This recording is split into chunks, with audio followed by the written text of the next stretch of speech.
الله وبركاته. الحمد لله رب العالمين، وبه نستعين على أمور الدنيا والدين، وأشهد أن لا إله إلا الله وحده لا شريك له ولي الصالحين، شهادة نرجو بها النجاة يوم الدين. وأشهد أن سيدنا ونبينا محمدا عبده ورسوله المبعوث رحمة للعالمين. اللهم صل وسلم وبارك على سيدنا محمد سيد المرسلين وإمام المتقين ورحمة الله تبارك وتعالى للعالمين، وعلى آله وأصحابه ومن تبعهم بإحسان إلى يوم الدين. سبحانك لا علم لنا إلا ما علمتنا إنك أنت العليم الحكيم. رب اشرح لي صدري ويسر لي أمري واحلل عقدة من لساني يفقه قولي. اللهم فقهنا في الدين وعلمنا التأويل. اللهم علمنا ما ينفعنا وانفعنا بما علمتنا وزدنا علما يا رب العالمين. اللهم إنا نسألك علما نافعا وقلبا خاشعا ولسانا ذاكرا وعملا صالحا متقبلا ورزقا حلالا طيبا مباركا وشفاء من كل داء. اللهم أخرجنا من ظلمات الوهم وأكرمنا بنور الفهم وافتح علينا بمعرفة العلم وسهل أخلاقنا بالحلم. اللهم اجعلنا من الذين يستمعون القول فيتبعون أحسنه. اللهم افتح علينا فتوح العارفين وهب لنا ما وهبته لعبادك الصالحين. ثم أما بعد. Alhamdulillah, puji syukur kehadirat Allah Subhanahu wa taala yang malam hari ini memberikan nikmat taufiknya kepada kita sehingga bisa melaksanakan sholat fardu maghrib secara berjamaah. Mudah-mudahan rangkaian ibadah sholat maghrib berjamaah yang kita laksanakan diterima oleh Allah Subhanahu wa ta'ala, dilipat gandakan pahalanya oleh Allah, dijadikan pemberat timbangan amal kebaikan kita di hari kiamat kelak. Amin ya rabbal alamin. Dan mudah-mudahan kita selalu diberikan keistiqomahan oleh Allah Subhanahu wa taala untuk melakukan dan mengerjakan kebaikan serta untuk melangkahkan kaki-kaki kita ke tempat-tempat yang diridai oleh Allah Subhanahu wa taala. Amin ya rabbal alamin. Salawat dan salam mudah-mudahan selalu tercurahkan, terlimpahkan kepada Nabi besar Muhammad sallallahu alaihi wasallam, juga kepada keluarga beliau, kepada para sahabat beliau, serta orang-orang yang senantiasa istiqamah untuk menghidupkan sunnah-sunnah beliau sampai hari kiamat nanti. Dan mudah-mudahan kita semua dimasukkan oleh Allah Subhanahu wa taala ke dalam golongan mereka. Amin ya rabbal alamin. Jemaah yang dimuliakan Allah Subhanahu wa taala dan mudah-mudahan dirahmati oleh Allah Subhanahu wa taala, melanjutkan kajian kita tentang fikih di dalam mazhab al-Imam Asy-Syafi'i rahimahullahu taala. Pada kesempatan sebelumnya, pada pekan sebelumnya kita membahas tentang sujud sahwi. Dan malam hari ini insyaallah kita akan membahas tentang waktu-waktu yang dilarang untuk sholat di waktu-waktu tersebut. Jadi dalam 24 jam itu ada waktu-waktu khusus, ada waktu-waktu tertentu yang kita itu tidak diperbolehkan untuk melakukan sholat di waktu-waktu itu. Dan sholat yang tidak diperbolehkan juga ada sholat-sholat tertentu. Artinya tidak semua sholat juga yang tidak boleh dilakukan di waktu-waktu yang dilarang itu. Nah, insya Allah kita akan bahas kapan saja waktu-waktu tersebut, kemudian sholat apa saja yang dilarang untuk dikerjakan dan dilakukan pada waktu-waktu tersebut. Qala al-musannifu rahimahullahu ta'ala rahmatan wasi'ah wa nafa'ana bihi wa bi'ulumihi fid dunya wal akhirah faslun wa khamsatu awqatin la yusalla fiha illa salatun laha sababun ba'da salati subhi hatta tatlu'a asy-syamsu wa 'inda tulu'iha hatta tatakamala wa tartafi'a qadra rumhin wa idza stawat hatta tazula wa ba'da salatil 'ashri hatta taghruba asy-syamsu wa 'inda al-ghurubi hatta yatakamala ghurubuha. Musannif rahimahullahu taala mengatakan pasal, dan ada 5 waktu yang dilarang sholat pada 5 waktu tersebut kecuali sholat yang memiliki sebab. Jadi ada 5 jumlah waktu yang kita itu dilarang untuk sholat pada 5 waktu itu. Dan ini berdasarkan hadis riwayat Imam Muslim dari Sayyidina Uqbah bin Amir radhiyallahu taala anhu, beliau berkata,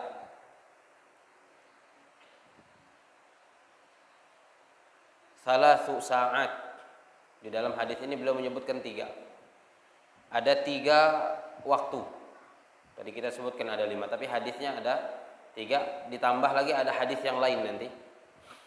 Kata beliau ada 3 waktu, kana Rasulullah sallallahu alaihi wasallam yanhana an nusalliya fihinna au an naqbura fihinna mautana.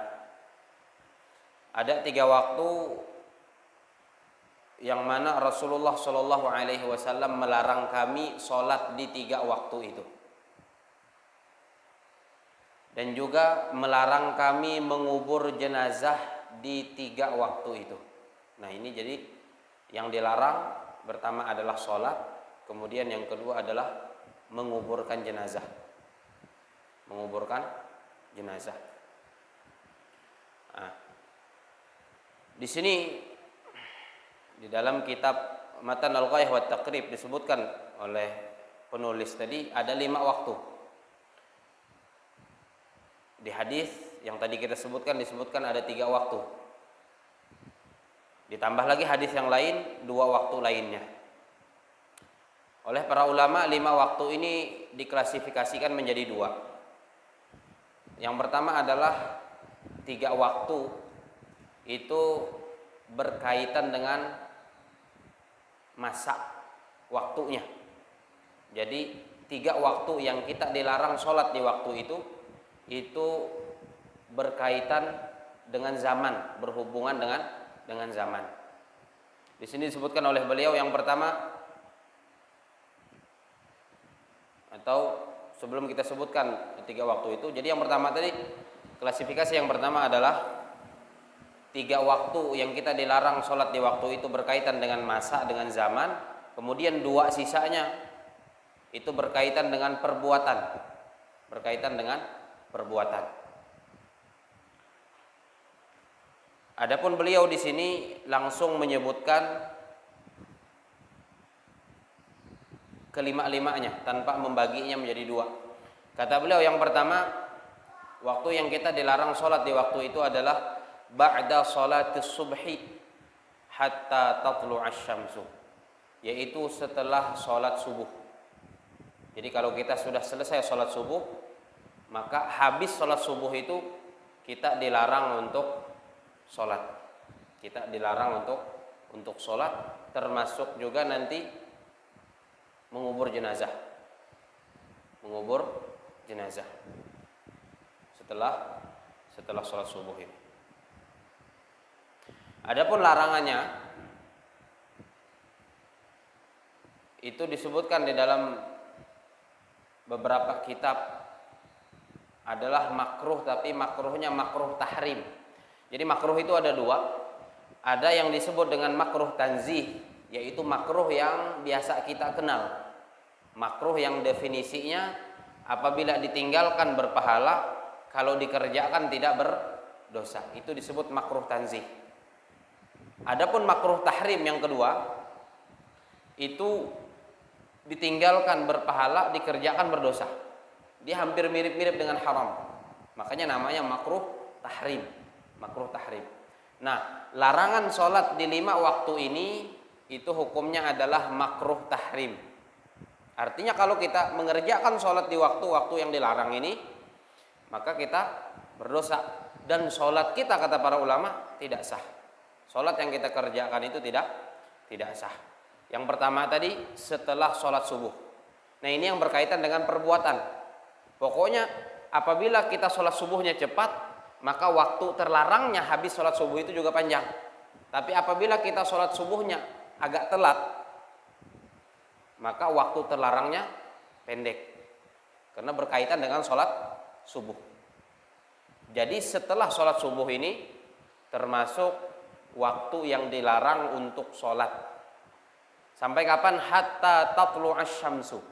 Sampai matahari terbit. Nah, pertanyaannya, apakah ketika matahari terbit, mulai terbit itu sudah boleh sholat? Belum.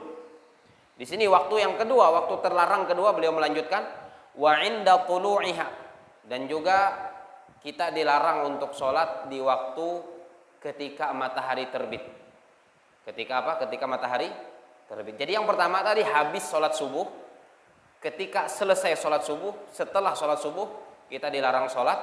Kemudian yang kedua, ketika matahari terbit, pas mulai awal-awal terbit tuh, baru mulai terbit muncul dari timur.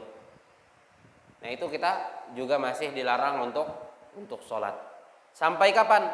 Hatta tatakamala, sampai sempurna mataharinya terbit, wa tartafi'a qadra rumhin, dan matahari itu terangkat seukuran tombak. Seukuran apa? Seukuran tombak. Berapa kira-kira panjang tombak? Panjang tombak itu wallahu alam, ya nggak tahu. Mungkin juga tombak kita dengan tombak orang dulu beda ukurannya. Tapi hari ini di zaman kita sekarang itu mudah kita. Karena sudah ada waktu yang sudah dijelaskan atau sudah dijadwalkan, sudah ditentukan, sudah ditetapkan. Sholat maghrib jam sekian, sholat isya jam sekian, sholat subuh jam sekian, kemudian isyraq atau syuruk jam sekian. Nah, dia itu waktu syuruk itulah waktu bolehnya kita untuk sholat setelah matahari terbit. Kemudian matahari ketika terbit masih berjalan sampai kira-kira terbitnya sempurna, maksudnya sudah kelihatan bulat, itu masih belum boleh juga sholat sampai dia terangkat seukuran tombak dari waktu terbit tadi. Mungkin zaman sekarang kita sudah tidak ada lagi yang mengukurnya, tapi kalau orang dulu mau tahu apakah sudah boleh sholat atau belum, kan ada tuh sholat yang hukumnya sunnah, yaitu sholat isyraq. Ya, ini waktunya ketika matahari setelah terbitnya sudah mulai terangkat seukuran tombak, itu sudah boleh sholat. Dan waktu itu juga sudah mulai masuk waktu sholat duha. Kan sholat duha sholat sunnah juga. Waktunya kapan? Yaitu ketika matahari terangkat seukuran tombak. Nah, itu. Nah, kalau sudah matahari terangkat seukuran tombak, itu kita sudah boleh sholat. Sudah boleh sholat. Artinya setelah selesai sholat subuh, ini waktu yang pertama, belum boleh sholat. Kemudian yang kedua, ketika matahari terbit, belum boleh sholat. Sampai kapan? Sampai mataharinya terangkat seukuran tombak, baru kita boleh sholat. Baru kita boleh sholat. Itu yang kedua ya. Jadi sudah 2 waktu nih. Kemudian waktu yang ketiga yang kita dilarang sholat di waktu itu adalah wa idza stawat hatta tazul, apabila matahari itu tepat berada di tengah langit, atau biasa kita sebut dengan waktu istiwa. Waktu istiwa, matahari persis berada di tengah langit. Bagaimana mengetahuinya? Kemarin kita ketika membahas waktu-waktu sholat sudah pernah kita sampaikan. Cara mengetahuinya ketika kita memasang tombak misalnya, atau memasang ya tongkat, kita letakkan di tanah, kita dirikan di tanah, itu matahari tidak memiliki, atau tongkat itu tidak memiliki bayangan. Tongkat itu tidak memiliki bayangan, itu berarti matahari saat itu sedang tepat berada di tengah langit. Nah, saat itu, waktu itu juga termasuk waktu terlarang untuk sholat. Walaupun waktunya sangat singkat yang ini, waktunya sangat singkat. Bahkan kata para ulama, untuk sholat pun juga tidak cukup waktunya, tapi cukup untuk takbiratul ihram. Cukup untuk takbiratul ihram. Cukup untuk takbiratul ihram. Artinya kalau ada orang yang di waktu istiwa ini, di waktu ketika matahari tepat berada di tengah langit, melakukan takbiratul ihram, maka dia sedang melakukan sholat di waktu terlarang. Sedang melakukan sholat di waktu terlarang. Sampai kapan? Hatta tazul, sampai mataharinya cenderung ke arah barat atau tergelincir ke arah barat, yaitu masuknya waktu zuhur. Masuknya waktu zuhur. Masuknya waktu zuhur. Itu baru boleh sholat. Waktu zuhur masuk, itu sudah boleh kita untuk melaksanakan sholat. Nah, itu waktu ketiga. Kita juga dilarang untuk melaksanakan sholat dan juga menguburkan jenazah. Kemudian waktu yang keempat. Waktu yang keempat adalah wa ba'da sholatil asri. Setelah sholat asar. Setelah sholat asar. Itu juga waktu terlarang. Setelah sholat asar, itu juga termasuk waktu di mana kita dilarang untuk mengerjakan sholat di waktu itu. Sampai kapan? Hatta taghruba syamsu, sampai matahari terbenam. Sampai matahari tenggelam di barat.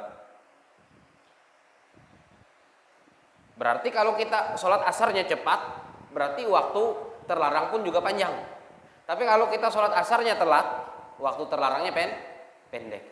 Nah, termasuk juga ini berkaitan dengan ketika kita sedang musafir menjamak sholat, jamak takdim.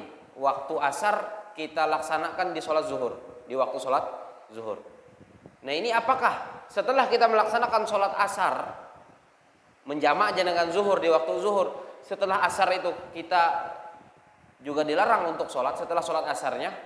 Kata para ulama, ada yang mengatakan iya. Ada dua pendapat sebenarnya. Masalah sholat asar yang dijamak dengan sholat zuhur di waktu zuhur ini. Apakah setelah asar yang dia kerjakan di waktu zuhur itu sudah tidak boleh lagi sholat, atau masih boleh sholat? Ada dua pendapat. Di dalam mazhab Syafi'i ada dua pendapat. Ada yang mengatakan tidak boleh, karena tadi disebutkan termasuk waktu terlarang adalah setelah sholat asar. Artinya kalau sholat asarnya sudah dikerjakan, berarti sudah tidak boleh lagi sholat setelah asar. Ada yang mengatakan boleh. Kenapa? Karena yang dilihat bukan sholatnya, tapi waktu sholat asarnya, bukan sholat asarnya. Nah, itu dua pendapat. Kedua-duanya ada di dalam madhab Syafi'i. Kedua-duanya ada di dalam madhab Syafi'i. Jadi ini waktu yang keempat, yaitu setelah sholat asar. Kemudian waktu yang kelima, waktu yang terakhir, di mana kita dilarang sholat, dan larangannya tadi adalah karahah tahrim. Kalau kita kerjakan berdosa dan sholat kita tidak sah. Yang kelima adalah wa indal ghurub, ketika matahari mulai tenggelam. Itu kan dia tenggelam itu kan bergerak untuk menuju malam itu, untuk menuju barat dan akan tenggelam dia. Nah, ketika matahari tenggelam, di saat-saat dia bergerak untuk tenggelam itu juga termasuk waktu kita dilarang untuk sholat. Waktu kita dilarang untuk sholat hatta yatakamala ghurubuha, sampai sempurna tenggelamnya matahari. Artinya sampai benar-benar mataharinya sudah tidak ada lagi, baru kita boleh sholat. Baru kita boleh sholat. Itu. Jadi ini 5 waktu yang kita dilarang mengerjakan sholat 5 waktu ini. Nah, adapun sebab kenapa dilarang, kata para ulama ada hadis. Sebabnya kenapa di waktu-waktu ini dilarang? Ada hadis dari Nabi Shallallahu Alaihi Wasallam di mana beliau mengatakan inna syamsa hina tatlu'a, sesungguhnya matahari itu ketika dia terbit, tatlu'u atau inna syamsa tatlu'u wa ma'aha qarnus syaitan. Matahari itu ketika terbit, maka saat itu tanduk setan itu ada di sisi matahari. Tanduk setan ada di sisi matahari. Ini ada 2 pemahaman juga hadis ini. Yang pertama maksudnya adalah kenapa dikatakan oleh Nabi ketika matahari terbit tanduk setan ada bersama matahari. Maksudnya ketika matahari terbit itu para penyembah matahari itu sedang menyembah matahari di waktu itu. Dan umat Islam dilarang untuk menyamai mereka di waktu itu dengan sholat juga. Makanya dilarang. Itu makna yang pertama. Makna yang kedua, bahwa benar-benar saat matahari terbit, setan itu sedang mensejajarkan tanduknya dengan matahari. Maka kita dilarang bersujud saat itu supaya tidak dianggap sujud kepada tanduk setan. Makanya dilarang oleh Rasulullah Shallallahu Alaihi Wasallam. Jadi kata Nabi tadi, inna syamsa tatlu'u ma'aha wa ma'aha qarnus syaitan. Matahari terbit dan bersamanya ada tanduk setan. Kemudian kata Rasulullah, wa idartafa'at, apabila sudah terangkat seukuran tombak tadi, apabila sudah terangkat seukuran tombak, faraqaha, maka tanduk setan itu akan berpisah dari matahari, sudah tidak bersama matahari lagi. Apabila sudah terangkat seukuran tombak. Wa idza istawat, apabila matahari tepat berada di tengah langit lagi kata Nabi, qaranaha, maka tanduk setan juga sedang membersamai matahari. Jadi setan mensejajarkan tanduknya dengan matahari ketika matahari tepat berada di tengah langit. Maka dilarang juga oleh Nabi SAW sholat di waktu itu supaya tidak dianggap sujud kepada tanduk setan. Kemudian kata Rasulullah, wa idza gharabat, apabila matahari terbenam, qaranaha, wa idza zalat, apabila matahari tergelincir, faraqaha, maka tanduk setan tadi sudah hilang dari sisi matahari. Maka kita sudah boleh sholat lagi. Wa idza gharabat, apabila matahari terbenam, pas mau terbenam tuh, qaranaha, maka tanduk setan kembali membersamai matahari itu. Tanduk setan kembali bersama matahari. Apabila sudah hilang mataharinya kata Rasulullah, baru tanduk setan itu juga hilang, tidak membersamai matahari lagi. Nah, itu alasannya kenapa dilarang oleh Nabi Shallallahu Alaihi Wasallam umat Islam itu sholat di waktu-waktu tersebut. Itu alasannya. Nah, kemudian pertanyaannya, yang dilarang ini apakah semua jenis sembahyang, semua jenis sholat, atau cuma sholat-sholat tertentu? Di sini tadi beliau sudah menyebutkan wa khamsatu awqatin, ada 5 waktu, la yusalla fiha, tidak boleh sholat pada 5 waktu tersebut, illa sholatun laha sabab, kecuali sholat-sholat yang memiliki sebab. Nah, artinya sholat yang tidak boleh dikerjakan pada waktu yang tadi kita sebutkan itu adalah sholat-sholat yang tidak memiliki sebab. Contoh seperti sholat sunnah mutlak, tidak ada sebab apa-apa, dia mau sholat aja, Allahu Akbar, sunat mutlak, sembahyang sunat mutlak, bukan karena apa-apa, bukan disebabkan oleh apa-apa, sholat begitu saja, sholat sunnah biasa, itu hukumnya dilarang di waktu-waktu yang tadi kita sebutkan. Atau termasuk yang dilarang juga kata para ulama, sholat yang memiliki sebab. Maksud sebab di sini adalah kita mengerjakan sholat itu gara-gara itu. Nah, itu yang dimaksud dengan sebab. Penyebab kita sholat itu. Jadi ada sholat yang tidak ada sebabnya seperti sholat sunnah mutlak. Ada sholat yang ada sebab tapi sebabnya setelah sholat. Ambillah contoh misalnya sholat istikharah. Sholat apa? Sholat istikharah. Sholat istikharah ini kita sholat dulu baru kita istikharah.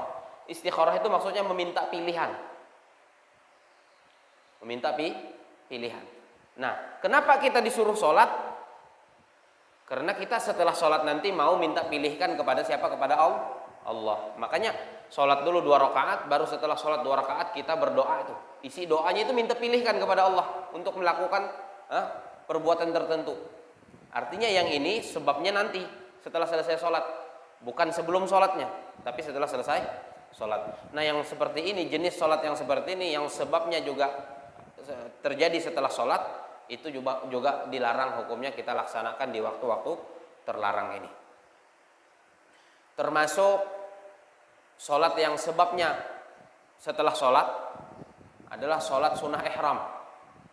Orang tuh kalau mau ihram, dia sebelum ihram disunahkan sholat dulu, baru setelah sholat dia baru ihram. Nah kenapa dia sholat? Gara-gara dia mau ihram. Sebabnya kenapa dia sholat? Sebab setelah sholat nanti dia mau ihram. Artinya apa? Ihramnya setelah sholat, dia sholat dulu. Berarti sebab yang dia lakukan karena sholat ini setelah sholat. Nah ini namanya sholat yang sebabnya mutaakhir atau apa? Sebabnya setelah sholat. Sebabnya itu tertinggal atau terbelakang. Setelah sholatnya baru ada sebab. Yang seperti ini juga hukumnya dilarang. Yang seperti ini juga hukumnya dilarang dilakukan di waktu-waktu yang tadi kita sebutkan. Adapun yang boleh itu adalah sholat yang memiliki sebabnya terdahulu. Sebabnya apa? Terdahulu. Kita kasih contoh misalnya sholat sunat wudu. Itu kan ada sholat sunat wudu. Kapan kita sholat sunat wudu? Setelah kita berwudu. Artinya kita berwudu dulu baru sholat. Kalau sholat sunnah ihram tadi kan beda. Kita sholat dulu baru ihram. Makanya sholat sunnah ihram ini tidak boleh. Kenapa? Karena sebabnya setelah sholat. Tapi kalau sholat sunnah wudu ini sebabnya sebelum sholat, yaitu wudu. Jadi sebabnya terdahulu.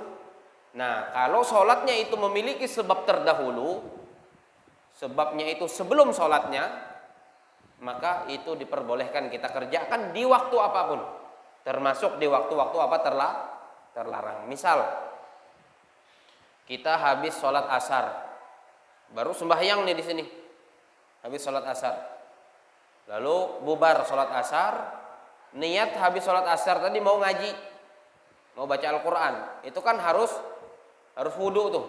Rupanya habis sholat asar batal wudunya, lalu dia wudu lagi misalnya. Wudu lagi untuk membaca Al-Quran niatnya.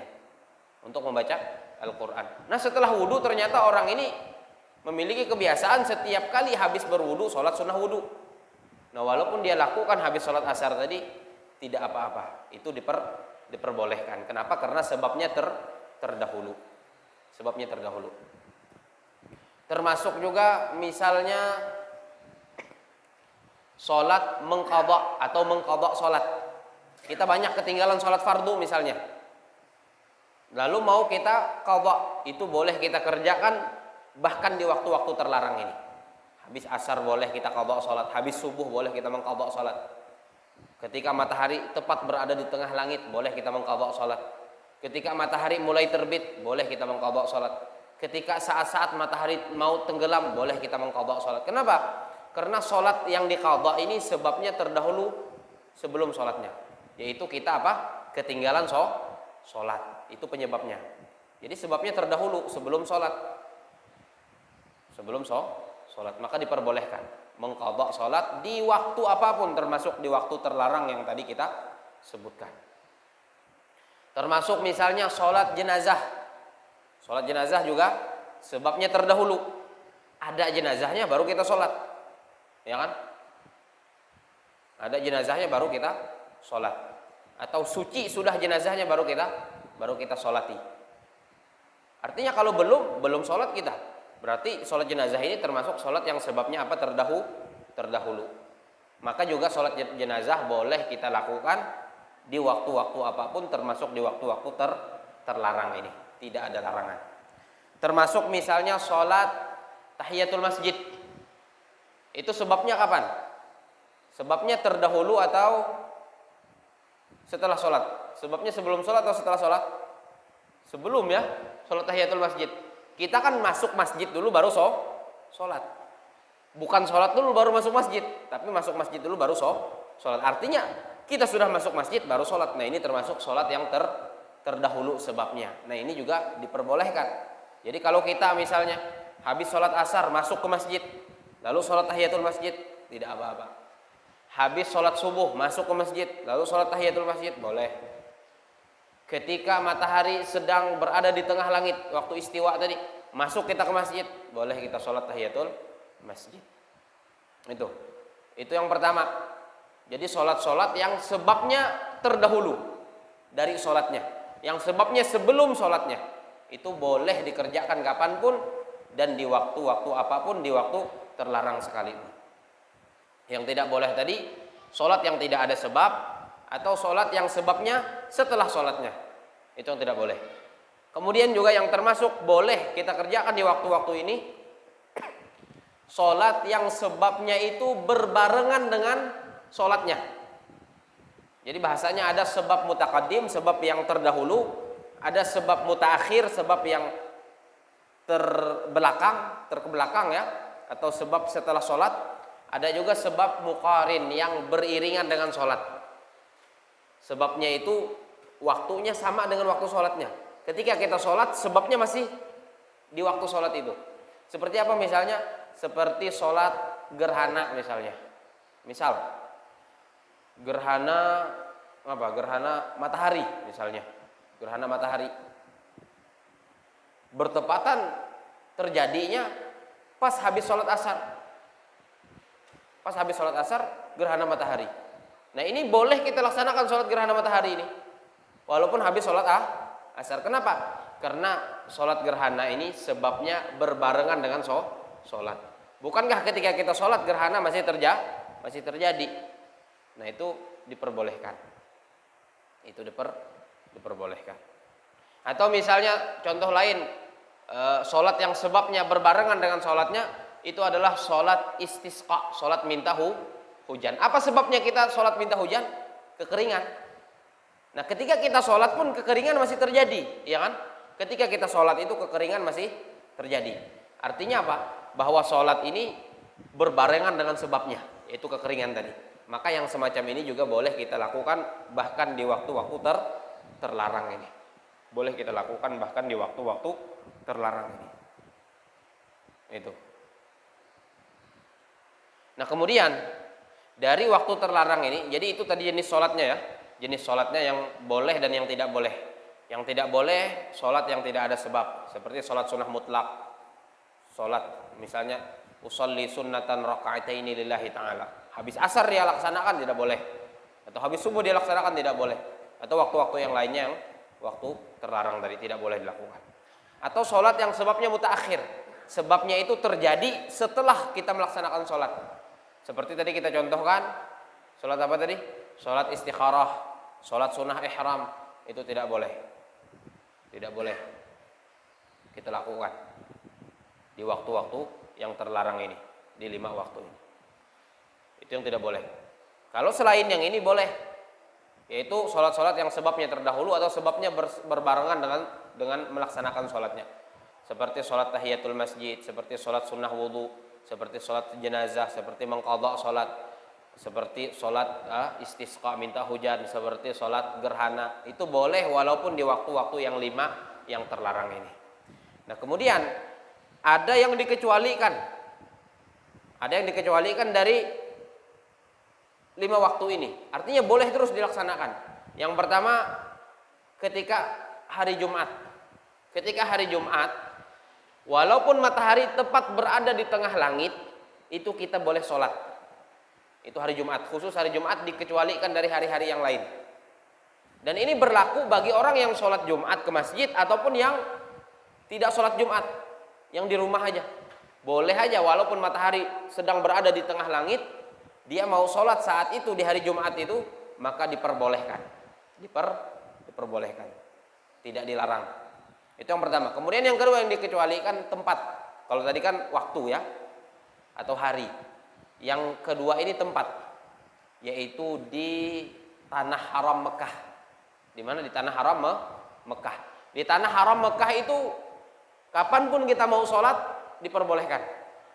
Jadi tidak berlaku nih 5 waktu terlarang ini kalau kita sedang berada di tanah haram Mekah. Bukan hanya di Masjidil Haramnya, pokoknya di setiap lokasi yang termasuk tanah haram di Mekah. Kan tanah haram bukan hanya Masjidil Haramnya saja. Nanti ada batasannya. Dan biasanya ada ininya, ada apa namanya? Seperti di tempat kita kan kalau mau sedang musafir itu ada palang-palangnya itu. Arah ke Banjarmasin, arah ke di sana juga batasan tanah haram. Ini setelah ini sudah tidak tanah haram lagi. Nah itu. Nah selama seseorang berada di tanah haram, dia boleh mau sholat kapanpun. Dia boleh apa? Mau sholat kapanpun. Tidak berlaku nih lima waktu ini bagi orang yang sedang berada di tanah haram sana. Tidak berlaku. Itu ada hadis dari Nabi Shallallahu Alaihi Wasallam.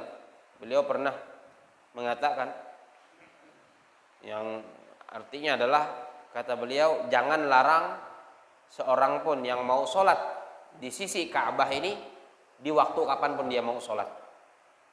Jangan larang. Kita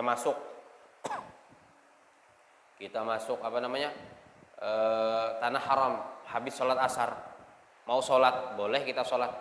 Kita masuk tanah haramnya misalnya habis sholat subuh, mau sholat boleh kita sholat.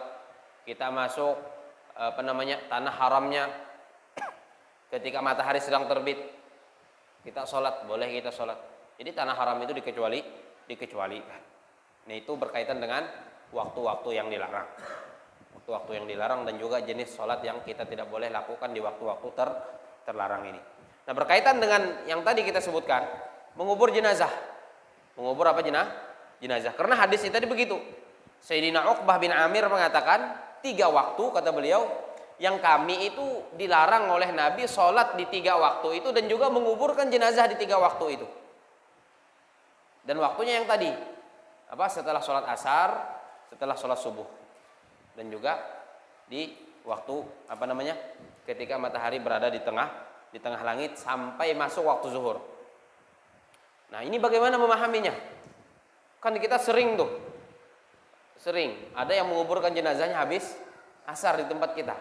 Nah ini kata para ulama, apabila yang dilarang itu apabila menyengaja dan memang sengaja memilih waktu itu untuk menguburkan jenazah. Padahal waktu lain masih banyak yang luang. Misal seseorang meninggalnya jam 7 pagi. Ini kan waktunya panjang. Kata keluarganya nanti aja kita kubur habis asar. Itu hukumnya terlarang tadi, dilarang. Tidak boleh. Itu yang dilarang. Tapi kalau ternyata penguburan jenazahnya itu cuman kebetulan habis sholat asar atau di waktu-waktu yang lainnya, itu tidak apa-apa. Misal meninggalnya misalnya jam 2 siang. Nah ini kan prosesnya panjang nih, menyiapkan macam-macam, kemudian memandikan jenazah, mengkafankan jenazah. Selesai, rupanya orang sudah sholat asar. Nah, lalu habis asar baru dikuburkan. Yang semacam ini tidak apa-apa, tidak termasuk yang dilarang. Yang dilarang tadi kalau memang sengaja memilih waktu itu untuk menguburkan jenazah, memilih waktu terlarang untuk menguburkan jenazah, itu yang dilarang oleh Rasulullah Shallallahu Alaihi Wasallam. Tapi kalau tempat kita bukan sengaja, tempat kita ya jarang ada yang sengaja, karena memang meninggalnya ada yang karena sudah siang meninggal, ada yang meninggal jam 1, ada yang meninggal jam 2 misalnya. Lalu diurus sudah tuh jenazahnya, memang selesainya habis asar atau selesai sebelum asar mepet dengan waktu asar. Lalu dikuburkan habis asar. Nah, itu tidak termasuk. Nah, itu kan kita memang asalkan selama memang tidak berniat untuk menguburkan jenazah habis asar, tapi memang niat kita menunggu keluarga. Ini kita tahu nih kapan dia datangnya. Kira-kira jam berapa dia datang. Pokoknya kalau dia sudah datang, dia sudah melihat jenazahnya, langsung kita kuburkan.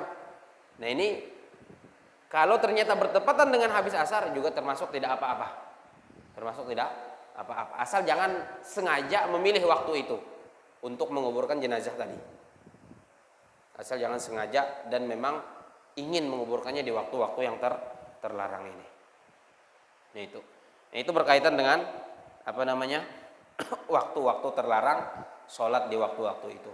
Dan jenis-jenis sholat yang dilarang tadi juga terkait dengan menguburkan jenazah di waktu-waktu terlarang. Mudah-mudahan apa yang kita sampaikan ini ada manfaatnya. Mungkin ini yang bisa kita sampaikan pada kesempatan malam hari ini. Dan insya Allah kita akan lanjutkan pada pertemuan-pertemuan berikutnya. Mudah-mudahan dipanjangkan umur oleh Allah Subhanahu Wa Taala, disehatkan dan diafiatkan. dan juga mudah-mudahan selalu diberikan taufik dan hidayah oleh Allah Subhanahu wa taala. Amin ya rabbal alamin. Subhanakallahumma wa bihamdik asyhadu an la ilaha illa anta astaghfiruka wa atubu ilaik. Wa sallallahu ala nabiyyina Muhammadin wa ala alihi wa sahbihi wasallam. Assalamualaikum warahmatullahi wabarakatuh.